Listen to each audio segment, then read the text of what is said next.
Western themes. You'll also find saddles and spurs, like Pancho Villa's last known saddle is here, Santa Anna's parade sword, stuff like that. These trees lining the river, let me go as fast as I can. These are called bald cypress trees. Yeah, if you look up, keep your mouth closed.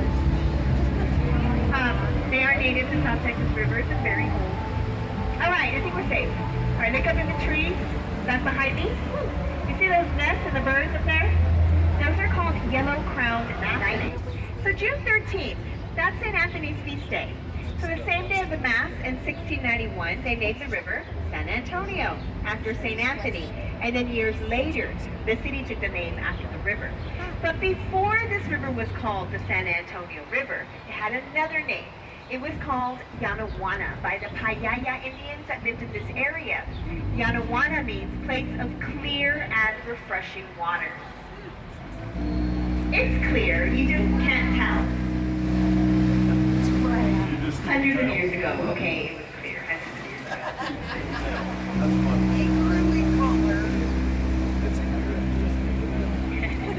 All right, now take a look straight ahead of us. You're going to see a big red building with a green roof on top of it. That is our Bexar County Courthouse. It was constructed in 1896. It is the longest continuously operating courthouse in the state of Texas. That 15-foot drop is floodgate number 5, and it's currently up. So, the way that it works, when it floods, they lower floodgate number 5, and it keeps the water level here in the downtown area maintained. So this here is a man-made flood bypass channel. It was constructed because of a devastating flood San Antonio experienced on September 21st, 1921. The flood was really devastating. The waters rose 8 to 12 feet above street level. Millions of dollars comes from a gigantic underground aquifer, the Edwards Aquifer, which provides drinking water for the entire city of San Antonio and the surrounding areas. It is a true Texas-sized aquifer. Speaking of Texas size, look at this giant tree in front of us. It is over 300 years old. We call it the sniper tree. So in 1835, a sniper hid in that tree that shot and killed Texas patriot Ben Milam. Ben Milam was hanging out across the river at the Bourbondelli Palace when he was shot and killed. So we are going under floodgate number 3. Floodgate number 3 weighs 3 tons and it comes straight down just like a guillotine. I'm just kidding you guys. It takes 15 minutes to be lowered and 15 minutes to raise back up. It's more like a garage door. Did you have a question, sweetie? Did you want to ask me a question? No? You changed your mind? All right. You have a question. Here to my left is the Dreary Inn and Suites Hotel. This building opened in 1921 as the San Antonio City Public Service Building. Now, 1921, that was the year of the devastating flood. So just months after this building opened, it sustained major flood damages, and the waters rose all the way to those plaques above the first floor, about 8 feet above street level. All right, what is your question? Today, it's a music venue. And you see the Aztec head there with the tongue sticking out of it? That's kind of cool, right?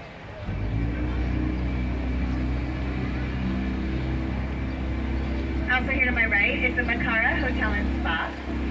The Macara Hotel is the former location of the L. Frank Saddle Company. It was here from 1901 to 1923. The L. Frank Saddle Company provided saddles and harnesses to the Allied forces during World War I, Teddy Roosevelt and Rough Riders, Pancho Villa. This was the place to get your saddles and harnesses back in the day. Have y'all seen the movie Selena? Yeah, this is the Selena Bridge. And there's a scene in the movie with Jennifer Lopez that's right there. Hi, look at that family. Aww, cute photo.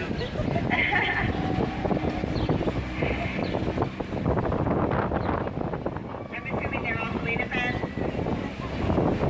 Here to my left, this is the Alamo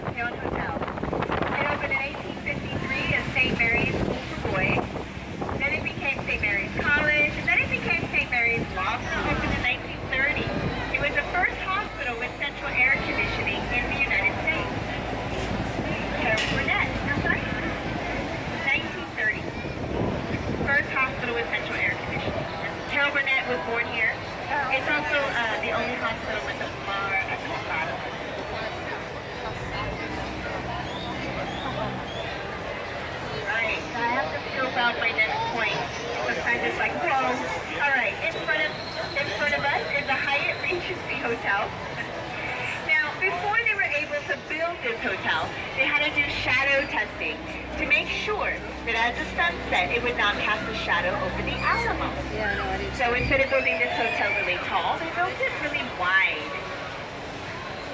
Now, if you want to get to the Alamo when you're on this part of the Riverwalk, it's simple. All you have to do is go to the glass doors of a Hyatt. You'll walk through an atrium, past the shop, when you get up to the street level, you'll be right here at the Alamo in case you don't remember being there. Alright, in front of us here on the right bank is a casino club building. It opened in 1927 as a private club. It was built by German businessmen with an Art Deco style of architecture. And today, yes, casino club building right here. Yeah, there's apparently a 5-year wait to get an apartment there. Alright, now this part of the Riverwalk is called River Square. River Square was renovated in 1972, and it's popular for riverside dining.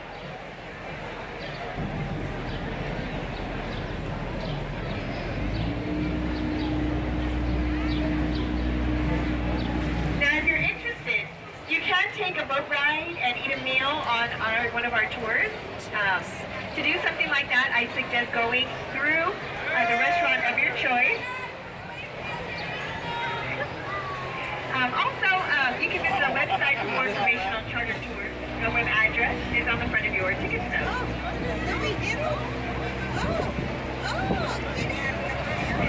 If moving to San Antonio or starting a business here in San Antonio, to my left is the Chamber of Commerce.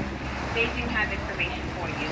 And I might add, this is a fabulous city. Much better than Houston. I'm just kidding. I'm just kidding. I love Houston. I have my family lives in Houston. All right.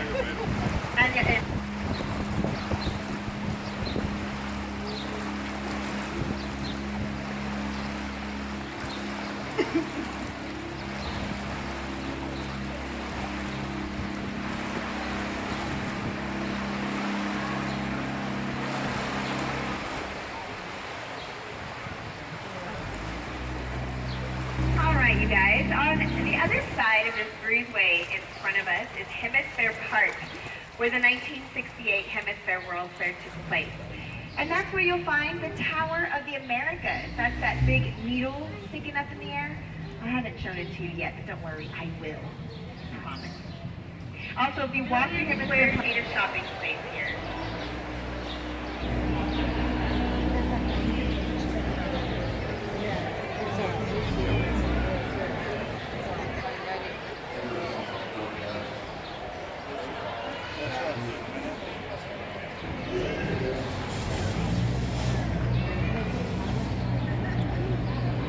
Now, if you like the story of the Battle of the Alamo, you know, the whole they fought till the death is awesome. You think that's awesome? Then there's a couple of things here at the mall that might interest you. Here's a loquat tree to my right.